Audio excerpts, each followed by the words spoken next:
ini kita ngomongin bagaimana anak muda bisa lebih produktif ya. Kita berbicara kayak gitu ya. Karena saya yakinnya anak-anak muda ini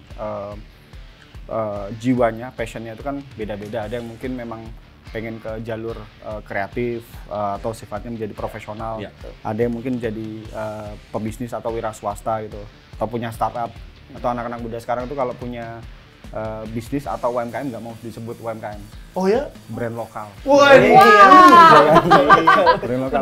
Lu punya UMKM apa lu? Wah, nggak keren apa? Lokal brand. Jadi kayak gitu kan guysnya. Apapun itu namanya, ataupun yang ketiga mungkin memang punya panggilan jiwa. Wah, saya mau mengabdi ke negara ini. Nah, itu kan pilihan yang bisa diambil oleh anak-anak muda. Bagian jadi solusi itu sebaiknya kita bisa mengetahui dulu potensi yang ada di dalam diri kita dan lingkungan yang ada di kita itu seperti apa. Dan kalau menurut saya sih anak-anak muda yang perlu dimiliki modalnya adalah social capital nih. Modal sosial. Temenan dengan orang banyak itu menurut saya itu bisa menjadi modal buat anak-anak muda. Wah, nanti gue bakal gini deh. Gue suatu saat gue bisa jadi apa nih. Jadi jangan diem lah intinya kayak gitu.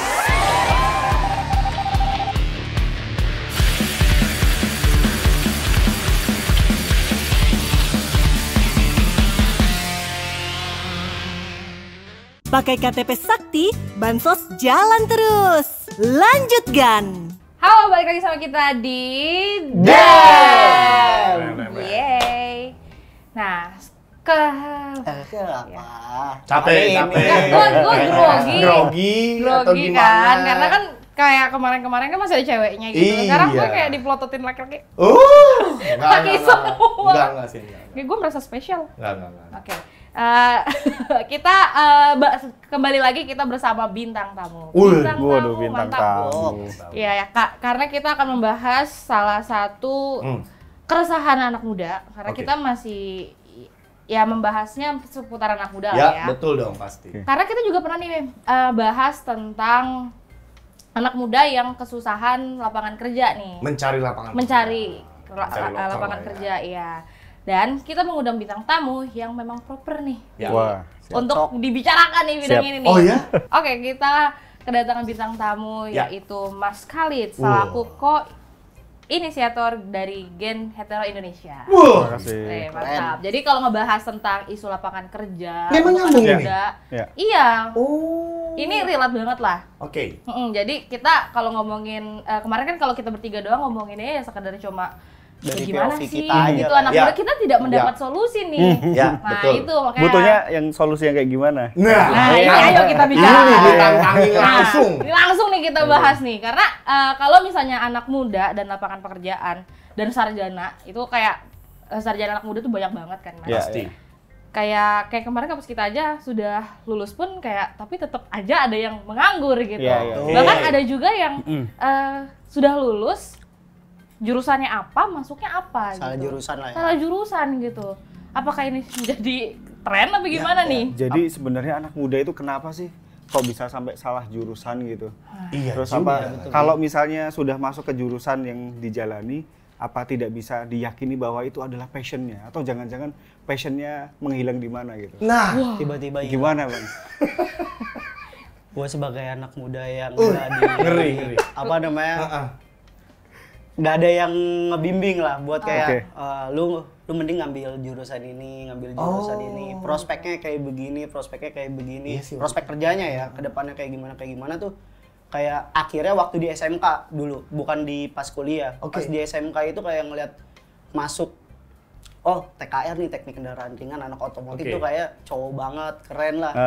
Akhirnya kayak gue ngerasa tuh salah jurusan lah. Padahal sebenarnya mungkin kalau kita dikasih referensi ya mungkin dikasih referensi sebenarnya masa depan lo ini kalau misalnya sudah berada di teknik industri otomotif ini nanti bisa gini loh.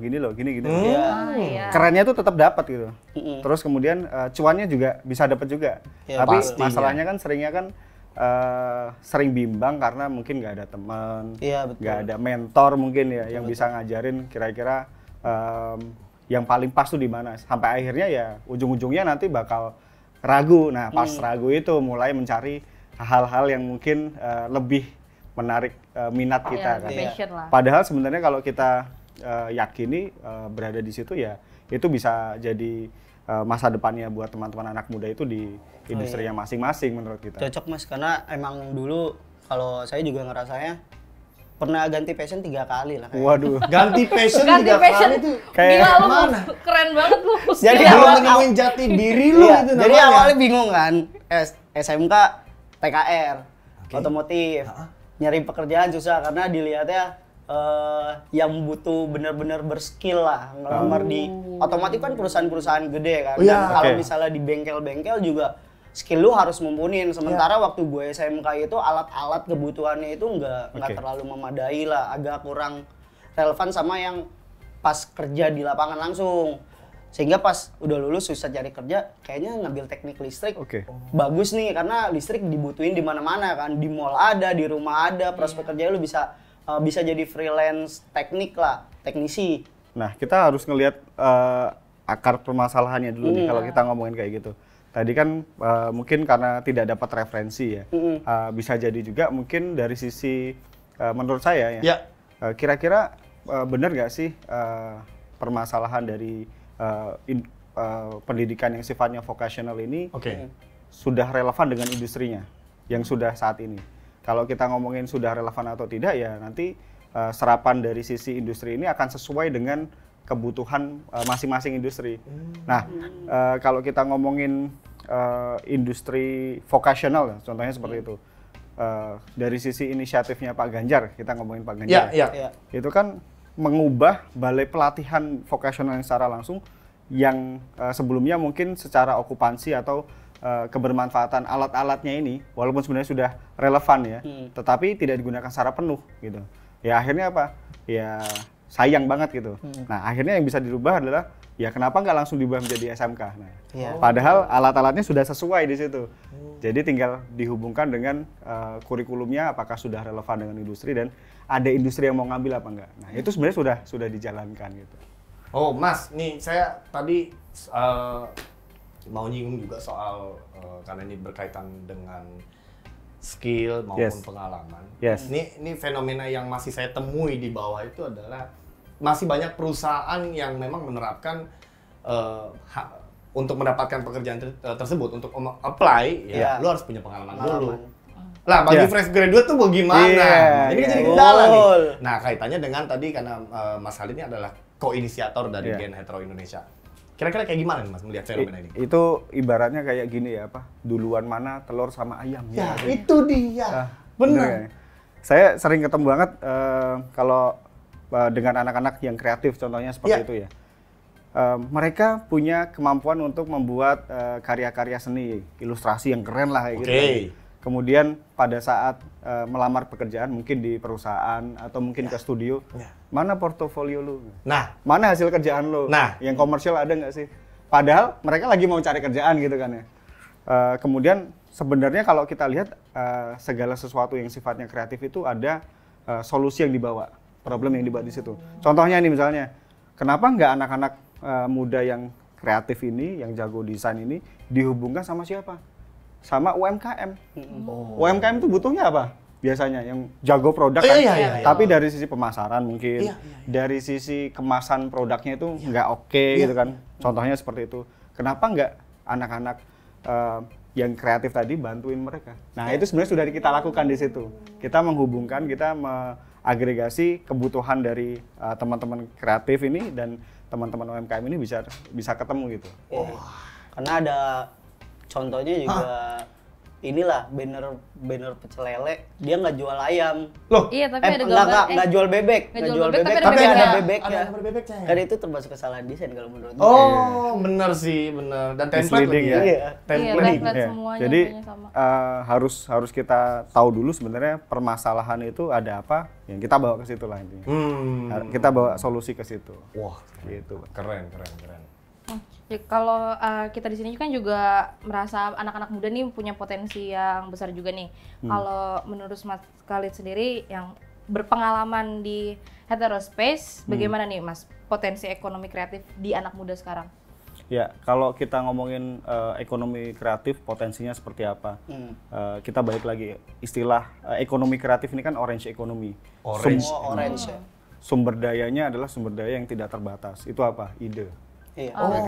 Oke. AI nggak bisa cari. Iya, benar. Mulainya dari situ tuh. Iya, termasuk kreatif itu adalah sesuatu yang kita membawa sebuah solusi atas bottleneck permasalahan yang ada. Permasalahan apapun itu gitu. Ya. Mungkin susah untuk jalan-jalan, ya kita bikin sepatu. Itu kan sesuatu yang kreatif kan. Nah, jadi kalau kita ngomongin ekonomi kreatif, anak-anak muda nggak ada yang namanya kesusahan cari ide sebenarnya. Pasti banyak sekali ide yang bisa digali di situ. Apalagi sekarang sifatnya kalau trennya dari sisi industri, perusahaan-perusahaan yang besar ini yang memang mereka menggunakan sumber daya idenya itu lebih besar dan mereka bisa lebih mengembangkan bisnisnya kayak gitu. Jadi sebenarnya potensinya cukup besar karena memang itu juga menyerap sektor-sektor yang sifatnya lapangan pekerjaan yang lebih luas lagi. Gitu. Oke. Menurut Mas Khalid, pengamatan Mas Khalid yang sudah berkecimpung di dunia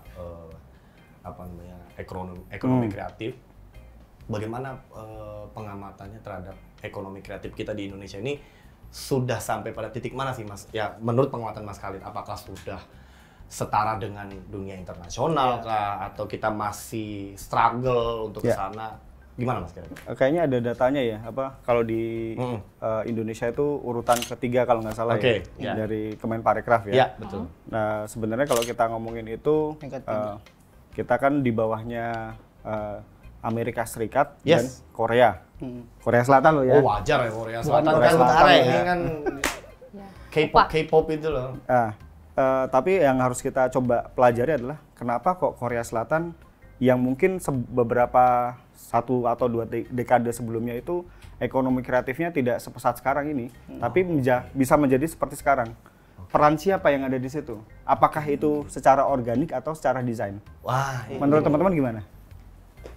Itu sih kalau saya ngeliat kayaknya ada campur tangan pemerintah sih di situ. Kalau menurut saya, karena masif terstruktur banget ininya. True. Jadi itu sebenarnya mereka ada desain dan itu by design. Jadi bukan sesuatu yang sifatnya organik. Nah, sedangkan di Indonesia ekonomi kreatifnya ini kita sudah berkembang tetapi secara organik gitu. Ada peran dari pemerintah tetapi grand design-nya ini yang harus lebih diedukasi oleh pelaku ekonomi kreatifnya. Terutama adalah ekosistemnya. Iya. Jadi kalau kita saya yakin bahwa Indonesia itu akan bisa cepat maju gitu. Ya. Apalagi Indonesia unggul gitu. Apabila ekonomi kreatifnya ini bisa dikembangkan lebih optimal lagi. Nah, tetapi ekosistemnya apakah sudah dibangun dengan sesuai atau tidak gitu. Tapi saya yakin karena memang sekarang anak-anak muda ini kalau dengan adanya era teknologi digital yang sekarang ini, mereka mencari informasi itu gampang banget. Gampang banget. Jadi, gampang. mau belajar apa gampang. Bisa. Belajar Banyak tutorial. Banyak. Iya. NFT, gimana bikin NFT, gimana main blockchain, itu banyak banget sih sebenarnya. Udah menjamur banget sih. Iya. Saya sih waktu itu juga sempat riset nyari tahu gimana cara trading saham. Wah. Masuknya ke yang koin-koin itu. Hasilnya yang murah gimana? banget. Iya, main Dragon. Ownernya malah masuk gimana ini? 2 orang. Iya. Gimana sih? Ada. Oh gitu. Ya oke deh. Nggak ngerti kalau bahasa yang gitu.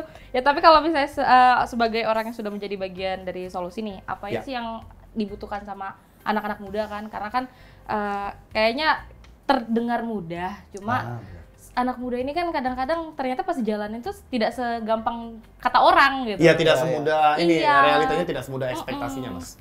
Ini kita ngomongin bagaimana anak muda bisa lebih produktif ya. Kita berbicara Boleh. kayak gitu Penting ya. tuh. Karena saya yakinnya anak-anak muda ini jiwanya, passionnya itu kan beda-beda. Ada yang mungkin memang pengen ke jalur kreatif atau sifatnya menjadi profesional. Ya. Ada yang mungkin jadi pebisnis atau wira swasta gitu, atau punya startup. Atau anak-anak muda sekarang tuh kalau punya bisnis atau UMKM nggak mau disebut UMKM. Oh ya? Brand lokal. Wah, Brand lokal. Benar itu. Lu punya UMKM apa lu? Wah, nggak keren amat. Lokal brand. Jadi kayak gitu kan guysnya. Apapun itu namanya, ataupun yang ketiga mungkin memang punya panggilan jiwa. Wah, saya mau mengabdi ke negara ini. Nah, itu kan pilihan yang Betul. bisa diambil oleh anak-anak muda. Bagian jadi solusi itu sebaiknya kita bisa mengetahui dulu potensi yang ada di dalam diri kita dan lingkungan yang ada di kita itu seperti apa. Dan kalau menurut saya sih anak-anak muda yang perlu dimiliki modalnya adalah social capitalnya. Modal sosial. Temenan dengan orang banyak itu menurut saya itu bisa menjadi modal buat anak-anak muda. Wah, nanti gue bakal gini deh. Gue suatu saat gue bisa jadi apa nih. Jadi jangan diem lah, intinya kayak gitu. Iya.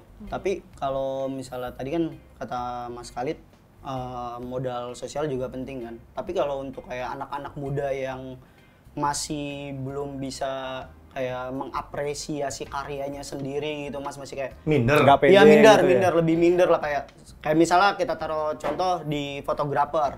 Dia ngegeluti fotografi kan. Tapi dia buat kayak ngeposting hasil karyanya itu kayak masih ragu, kayaknya masih jelek. Tapi dia pengen ada tujuan buat jadi fotografer profesional gitu, Mas. Itu gimana, Mas? Itu masalah mental block sih. Iya. Mental block, dan itu terjadi di mana-mana. Sebagai contoh, kita di ekosistem builder kreatif yang sudah kita buat di Hetero itu sendiri, kita melakukan kegiatan yang sifatnya ada semi inkubasi, ada pelatihan, ada kompetisi bisnis, ada yang sifatnya kita hubungkan dengan investor, atau pengembangan secara kapasitas manusianya di situ.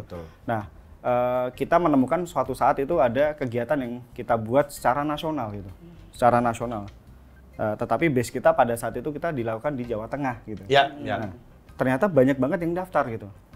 Banyak banget yang daftar. Ada sekitar 2.000 lebih lah. 2.000 tim ya, tim bukan orang ya, tim yang mendaftar di situ. Dan ternyata case-nya adalah kenapa kok nggak ikut program yang begini yang ada di kota besar gitu. Minder. Sesimpel itu, minder gitu. Makanya itu masalah mental block. Kalau kita diikut yang ada di Jawa Tengah, kayaknya kita bisa lebih mengoptimalkan karena kita bisa lebih explore gitu. Nah, sebenarnya itu masalah apa ya? Desentralisasi mindset ya. Jadi harusnya anak-anak muda dari sisi mindsetnya itu lebih berani lagi, lebih gitu. percaya diri lagi. Karena katakanlah influencer lah.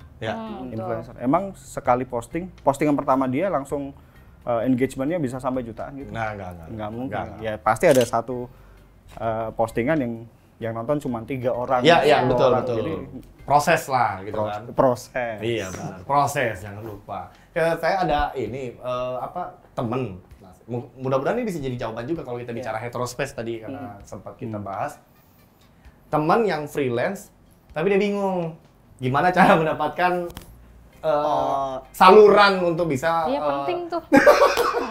Linknya, Mas. Iya, itu penting tuh. Ada beberapa teman-teman kita yang freelance emang dan berharap dengan kemampuan dia itu ya bisa dipakai, tapi dia belum menemukan salurannya gitu loh untuk bisa. Ya mungkin lebih. Boleh dipertegas mungkin Mbak Cynthia? Iya. Langsung aja itu gua gitu kan. Pakai di belok-belok nih maksudnya. Jadi sekarang kita wawancaranya gitu. Gimana? Ya maksudnya konsul nih. Ya konsul nih karena kemarin kita ngebahas ini. Iya. Kayak aku kan di bidangnya kayak salah satu bidang kayak telemarketing, padahal itu bukan passion. Bukan juga bukan juga kayak lulusan komunikasi. Basicnya nggak ke situ gitu. Cuma ya kejebak aja karena pas itu harus kerja sambil kuliah gitu. Nah, ternyata pas udah lulus kuliah ini kayak ya udah kok nge-stuck nih, susah nyari karena kalau di CV, lihat di CV tuh ya abis ngomonginnya marketing gitu. Jadi kalau misalnya ngelamar ya marketing padahal nggak pengen di situ. Nah, pengen keluar dari zona nyaman, nyari freelance tapi nggak tahu nyari mana gitu. Bisa jadi jawaban nggak, Mas? Padahal dia sendiri pernah ngasilin buku, Mas. Pernah bikin buku dan kayak ada potensi buat nulis lah. Jadi dia ngomong minder itu sebenarnya lu ngomongin dia? Iya dia. Kok nyerangnya gue ya? Gimana? Ini kan ada yang namanya ekonomi digital juga ya. Digital itu sebagai platform ya. Apalagi yang sudah kita pelajari adalah salah satu cara untuk bisa menjadi Indonesia unggul itu sendiri adalah bagaimana kita bisa mengoptimalkan ekonomi digital. Ekonomi digital ini sebagai platform yang akan membantu teman-teman freelancer. Teman-teman freelancer itu tidak harus menjadi pebisnis sendiri kok. Kalau memang jiwanya nyaman menjadi freelancer ya nggak apa-apa gitu. Karena kan biasanya kan freelancer kan tidak mau terikat gitu. Iya, betul. hari ini mungkin mau kerja di Bali. Ya, besok mau di idaman Bandung, banget Jogja. itu. Wah, Iya, sekarang anak muda kalau denger gitu ya pengen gitu. duitnya tapi banyak ya. Wah. Cita-cita Karena cita-cita anak muda. Terus jadi kan banyak sekali platform-platform yang bisa mengoptimalkan di situ kan. Apapun itu profesinya, apapun itu di industri yang mana aja gitu. Sekarang platform digital tuh sudah cukup banyak dan itu sangat membantu gitu. Jadi tinggal jeli-jeli aja sih. Nah, kalau misalnya bingung kayak gimana ya coba ibaratnya belanja ide sih kalau kita bilangnya. Belanja ide, oh kira-kira saya bisa membuat aktivasi baru lagi nggak ya? Apakah saya bisa bergerak? Gua mau jadi freelancer tapi freelancer yang jago di bidang ini nih misalnya. Kira-kira role modelnya siapa nih? Siapa yang bisa kita pelajarin? Nah, jadi belanja ide dan cari guru sih menurut saya. Mentor lah. Itu sih. Mentor penting. Jangan sendirian. Betul. Iya, Harus kadang-kadang bergerak. Gitu. Waduh, kok Langsung ditampar itu. kenyataan gitu. Ya, Efeknya bak. nanti ada efeknya blok gitu. Ya, apa namanya memang kalau misalnya ngomongin ekonomi digital memang ya melekat banget ya sama anak muda kan. Pasti. Karena Gen Z sama milenial juga lahirnya di era digital juga. Iya. Tapi pasti kalau yang dilihat ya banyak penghalangnya juga untuk anak muda memaksimalkan perannya di ekonomi digital nih. Kira-kira kalau kayak gitu solusinya berarti kayak gimana, Mas? Ya harus tahu dulu ya kira-kira apa yang disukain, apa yang diminatin dan dari ekonomi digital itu kita harus menyadari bahwa platform-platform digital ini adalah medianya. Jadi media ini yang harus kita gunakan karena ujung-ujungnya yang punya peran penting adalah diri kita sendiri. Iya, betul. Jadi masalah itu masalah tentang core kompetensi berarti. Tentang manusia yang atau talenta kalau. Kalau saya suka menyebutnya talenta ya. Talenta itu harus bisa lebih banyak diasah skillnya. Betul. Dan bisa tidak hanya dari sisi skill tapi dari sisi kompetensinya juga harus bisa ditingkatkan.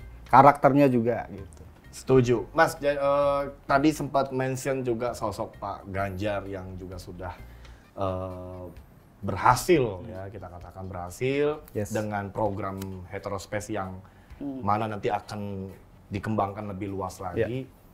Boleh tahu nggak Mas, salah satu program unggulan juga dari Pak Ganjar yang mungkin Mas Khalid bisa ceritakan ke kita terkait, karena kita juga sering dengar ekonomi hijau ya. Selain ekonomi kreatif sama ekonomi digital digital kan. Kira-kira kayak gimana sih Mas, mungkin bisa disampaikan, diceritakan?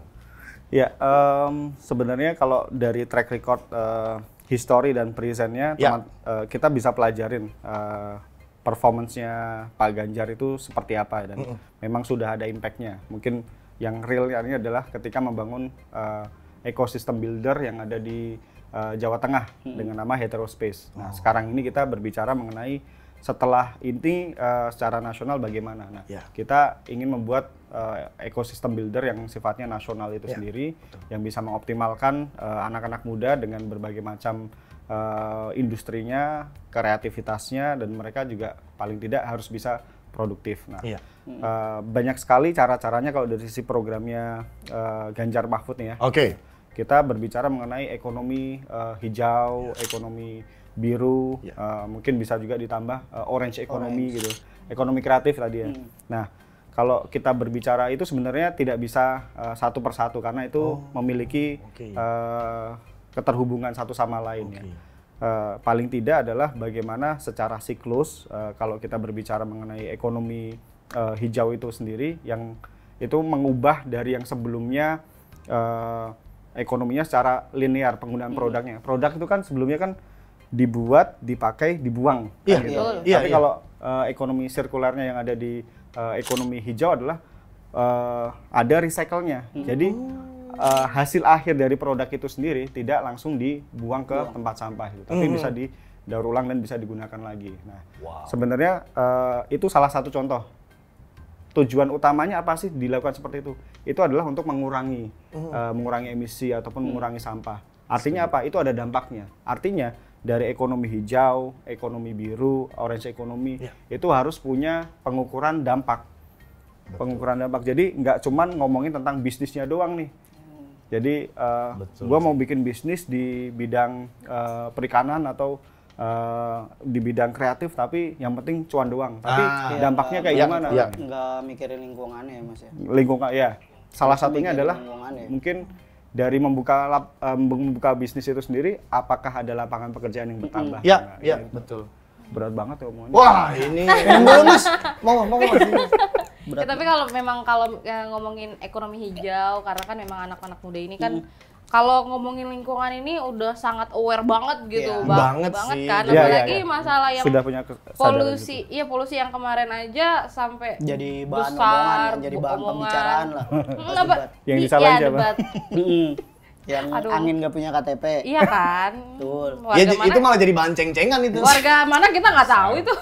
Tapi juga menurut kayak data riset dari kedai kopi juga mayoritas anak muda juga kan 77,4%-nya ini peduli isu lingkungan kan. Wow. Mayoritas 81,1%-nya nganggap perubahan iklim isu darurat. Kok bisa tahu sih, Cup? Ini ada tulisannya di sini nih.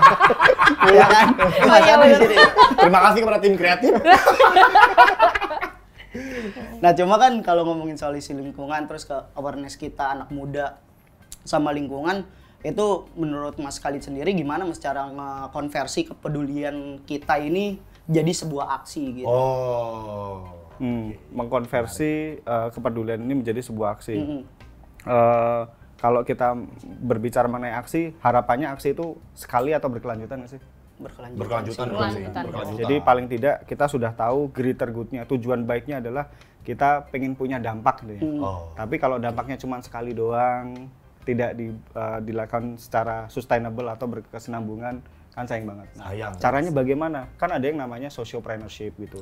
Sociopreneurship kan pendekatannya adalah saya ingin memberikan dampak, tetapi di dalamnya ada yang namanya profit. Profitnya buat apa? Bukan buat memperkaya diri sendiri, tapi tujuannya adalah supaya tujuan baiknya positif ini supaya bisa berkesinambungan dan bisa dijalankan. Jadi itu tetap harus ada pendekatan ekonominya itu juga sebenarnya. Gitu. Tapi kalau misalnya ngomongin ekonomi hijau kayak gitu, kita kan balik lagi nih, kita ke Indonesia nih. Apa sih, gimana sih caranya untuk nyambungnya nih ekonomi hijau ini ke menjaga kekayaan alam Indonesia? Ya karena tadi kita berbicara mengenai ekonomi hijau itu kan tidak hanya linear ya, tapi juga sirkular ya. Jadi ada recycle-nya gitu. Recycle-nya itu juga termasuk juga bagaimana ekologinya ini tetap bisa dioptimalkan juga. Jadi kita berbicara mengenai bagaimana, ya salah satunya adalah bagaimana mengukur dari sisi kita melakukan kegiatan ekonomi hijau ini untuk bisa lebih optimal seperti apa. Jadi kayak gitu sih case-nya. Mantap. Nah, dari tadi kalau misalnya kita ngomongin ekonomi hijau, sebenarnya balik lagi nih ke topik utama kita nih. Ya. Ini kenapa kita ngomongin? Karena menurut data ekonomi hijau itu bisa membuka 3,7 juta lapangan pekerjaan nih. Nah, apa sih yang dibutuhkan supaya kita bisa memanfaatkan ekonomi hijau ini? Ya, setuju sih. Caranya ya. Jadi kalau dari sisi menjaga kekayaan alam Indonesia ya paling enggak ya. Betul. Salah satunya adalah bagaimana kita bisa mengoptimalkan menjaga ya hijau ini. Salah satu tujuan utamanya adalah kita tetap masih bisa menjadi paru-paru dunia, salah satu contohnya seperti itu. Dan di dalamnya adalah yang memiliki peran pentingnya adalah dari hutannya itu sendiri. Nah, itu juga salah satu bagian dari kita melestarikan lingkungan. Tetapi di luar dari menjaga kelestarian lingkungan itu sendiri, ekonomi hijau itu hal simpelnya, walaupun bisnisnya itu tidak berhubungan dengan lingkungan gitu, tetapi paling tidak kita juga memiliki peran penting terhadap menjaga kelestarian lingkungan. Jadi tidak hanya berbicara mengenai lingkungan secara literally seperti itu, tapi juga bagaimana kita bisa mengukur bisnis kita itu memberikan kontribusi terhadap lingkungan gitu, mengurangi emisi apakah bisa juga, apakah kita juga bisa memberikan dampak positif kepada lingkungan. Jadi kita berbicaranya secara holistiknya seperti itu, dan ini tidak bisa satu persatu. Jadi harus bisa dihubungkan dengan industri yang lebih besar lagi seperti itu. Dan kalau melihat calon pemimpin kita ke depan ini, gagasan seperti ini ada di siapa menurut Mas Khalid? Perlu dijawab? Tersirat. Sudah cukup ya. Udah cukup menjawab. jelas. Sudah jelas lah. Gua jadi tanya-tanya lagi loh. Iya, Kan? benar. Ini Iya, saya gitu-gitu, ada Pak. case juga Ya.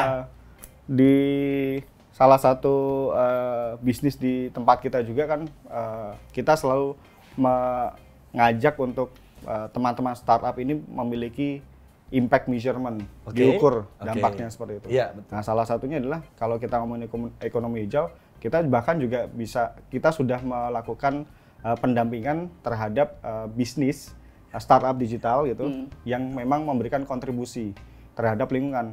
Penanaman pohon, sesimpel penanaman pohon. Jadi yang diukur adalah, dengan kegiatan bisnisnya ini dari beberapa tahun ke belakang, ternyata dia bisa memberikan dampak beberapa rumah atau puluhan rumah yang tidak jadi tenggelam karena kegiatan bisnisnya itu sendiri. Tidak adanya abrasinya berkurang gitu. Jadi kita bisa mengukur hal-hal yang seperti itu. Nah, itu sudah kita lakukan dengan inisiatif yang sudah dilakukan oleh Pak Ganjar itu sendiri. Jadi, Berarti sebenarnya tidak memanfaatkan perlu tanpa harus merusak ya Mas. Iya betul. Jadi secara garis besar sih memang kita sudah proving lah dari sisi itu. Bukan hanya akan, tapi sudah. Sudah. Dan akan diteruskan. Tinggal dioptimalkan lagi, diperbesar lagi. Kan diperbesar sih paling penting, nggak di beberapa titik doang berarti. Iya, iya. Ngeri. Emang kalau misalnya ngomongin lapangan pekerjaan panjang nih kita Pasti sebenarnya masih Iya. pengen lagi sih mengulik Yaudah lagi yuk. Karena yang freelance tadi masih belum ini kayaknya dia. Belum puas ya. Abis ini ngobrol lebih dalam aja, lagi sama iya. Mas Khalid ya sih dia. Pas off air aja ntar kita Iya. ngobrol lagi. Baik. Iya nggak sih? Pas off cam. Iya, benar, off cam. Pas off. Oke lah kalau gitu teman-teman, terima kasih sudah menyaksikan kita di episode kali ini. Obrolannya ini sangat Berisi. kalau tadi tuh daging. ya? Solutif. Oh, solutif. Ya, keren banget. Solutif. Solutif, dan semoga ini bisa jadi salah satu jawaban buat teman-teman di luar sana bahwa ada harapan ketika kita kalau bicara tentang ekonomi kreatif, digital, ekonomi hijau, ya kan, orange economy. Oke lah kalau gitu teman-teman, jangan lupa like, komen, dan subscribe. Sampai ketemu lagi sama kita di DES!